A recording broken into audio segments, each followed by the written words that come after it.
is the so-called pyramid with the shining eye. Even Jim used it for his new bestseller. So it means it is a very, very famous but also very, very old symbol. And this is the only existing really pyramid with the eye.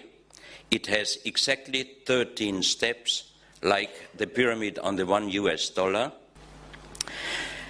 The strange thing with this one and other artifacts found in Ecuador, that if you put black light on it, the eye shines really very, very strong. And the natural color is kind of light green and gray. And the most impressive for me was that on the bottom of the pyramid, you have here in gold inlays the Orion constellation and an unknown writing. This unknown writing we found on stones all over the world.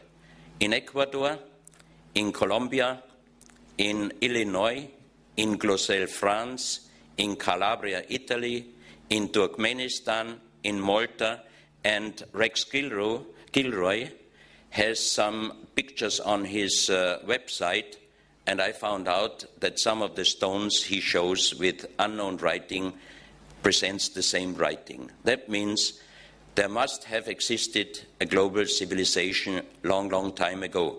And there was only one man able to translate this language, Professor Kurt Schildmann. He was the president of the German Linguistic Association. He spoke and wrote more than 40 languages perfect, and he could translate this writing, and he called it pre-Sanskrit because it's older than the oldest writing. And the translation of these 4 letters on the bottom of the pyramid was, "The Son of the Creator comes."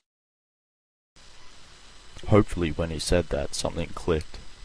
Is it not strange that people who have the job of naming celestial bodies also seem to have had esoteric information, such as the phrase on the bottom of the pyramid that we only know of as the Illuminati symbol? The comet was named as if it is announcing its own identity, I, Son. This leads me to think that this comet is important to these people, so let's continue and see where it takes us. Let's take a closer look at the comet itself to find any abnormalities. I will now cut to a clip from BP Earthwatch, who does a brilliant analysis of the comet itself. Guys, this image was the last one that we got from Hubble, and it was on the video a few weeks ago. And they did an overlay of 3 images to get this coloration that you see in here. They used blue, red, and I think the black and white filter, took the shots and overlaid them. And we came out and they said it was a smooth image. And the video that I did where we were watching the meeting, if you remember, of the different astronomers and scientists at the IC meeting, the Comet I-Sun meeting, and one of the guys at the end said that the jets were irregular. They were not, they were at a distinct angle from the sun. Well, and again, I was complaining that if they were getting shots every 15 minutes of Hubble, from Hubble, why aren't we getting more? Well, what I wanted to do was find the images that they used to make this composite. Now, when they overlaid this, they smoothed a lot of edges out. Was that the purpose? To make it look like one object, guys? Is that what they're doing? I want to dig a little deeper here. Now, I found the 3 images that they used to make this picture, and now I think I know why. I'm going to pull this over. This is the black and white one. This is from the red filter and the green filter here. I'm going to pull this black and white up, guys. Just hang in there a minute to see what we got. Now, without the overlay and what they've added in, you can see what's inside this comet, or inside this coma haze here. You have 3 objects. And this is not an object behind these 2. You see how this cloud is irregular. this will not be happening. Now, this is what's called the Hubble Web Viewer, and I'm going to put it up after I load the video. You can't put links in the description until after the video is loaded, so sometimes it takes about 10 minutes to get that information under it. But this is called the iSign Web Viewer or Web Image Viewer, and you notice the numbers here. As you move your cursor around, it gives you where you're at. You see that? Now, it also has what's called invert, darker, and lighter. You notice how they've got it real bright. Now, this is the released image here, and if this sun, this star, appears to be having a solar flare or coronal mass ejection out the side. But let's try to get it. Let's just darken this thing a couple times, and again, I'm going to link this. You notice that it's starting to clear up. It was overexposed, the one that was released. Here's iSign. Here's your coronal mass ejection.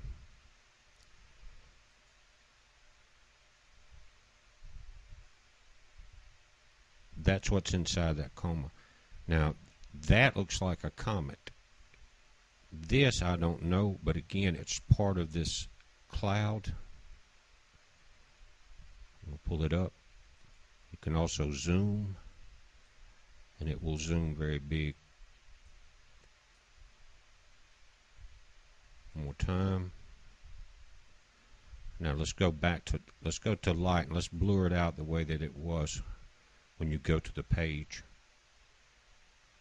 As we lighten it up, it's just increasing your exposure time, basically. Watch what happens to it. You still see that oblong shape inside that coma? There's about the way we get it. Now we're going to go back dark.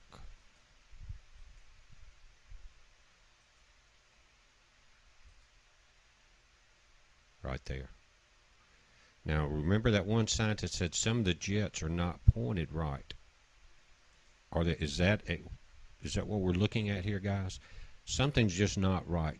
I would say this was some kind of marker or something if it was not for this cloud. Pull it up. Let's look at it close. This is the real image of what's inside that cloud. I'm going to go darker.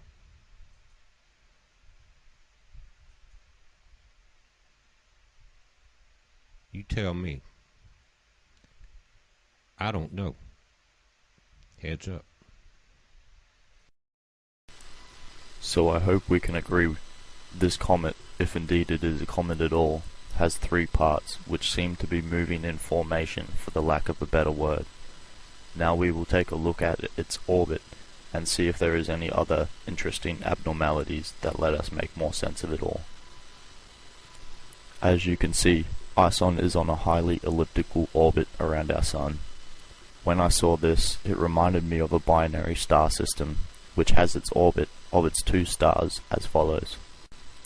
At the same time, it clicked that this orbital pattern had been used before in a calendar.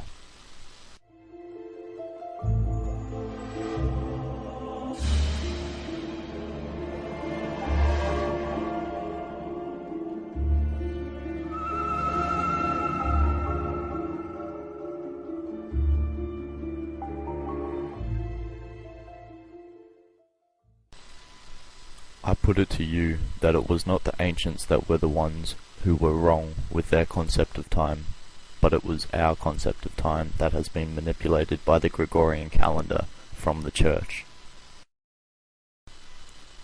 Given that if all this is true, in its passing some large-scale events are going to happen, let's take a look and see if there is any national exercises being carried out in the same time frame as it is passing, since the US government seems to have this remarkable ability to stage exercises on the exact events that are taking place, such as the bomb exercise in Boston and the hijacking exercise on 9/11. Possible emergency FEMA Region 3 alert.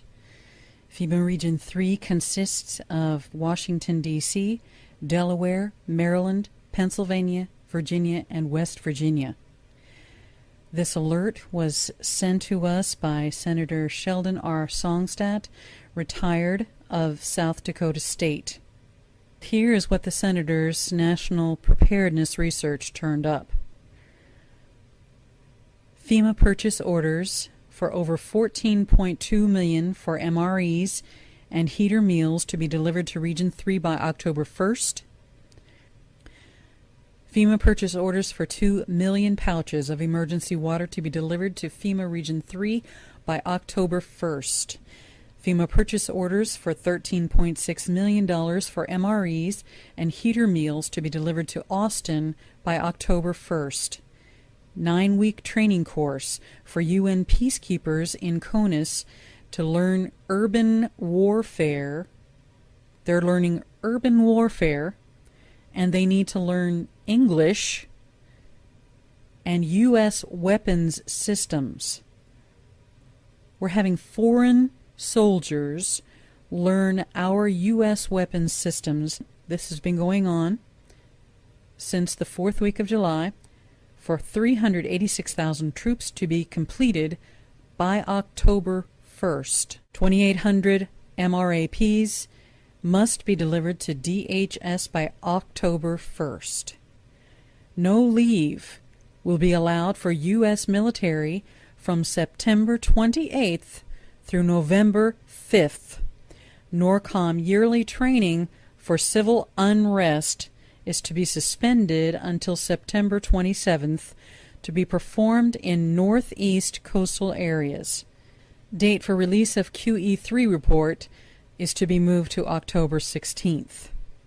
All DHS agents must qualify with sidearm, shotgun, and AR-15 by September 28th. No mention of yearly less lethal qualification. The sporadic testing of GPS and communication satellites is coordinated for the very first time ever with a testing date of September 29th. POTUS mandates to FEMA and DHS concerning support for metropolitan communities dealing with the extreme climate change must be complete by October 1st. These mandates were issued during the last 3 weeks. Over 300 school systems in the U.S. have determined their 3-day kits for each school and 3-day kits for each student to take with them. All deliveries are scheduled for the month of September. All National Guard units will complete riot control and disaster assistance training during this year's annual 2-week training. All units must have their training complete by September 30th. Daily testing of emergency broadcast system to begin on September 25th and run through October 2nd. Eastern-based Coast Guard units to perform massive group training, usually performed in the Gulf, in the Virginia and Delaware areas. This is a 10-day training mission to begin September 26th.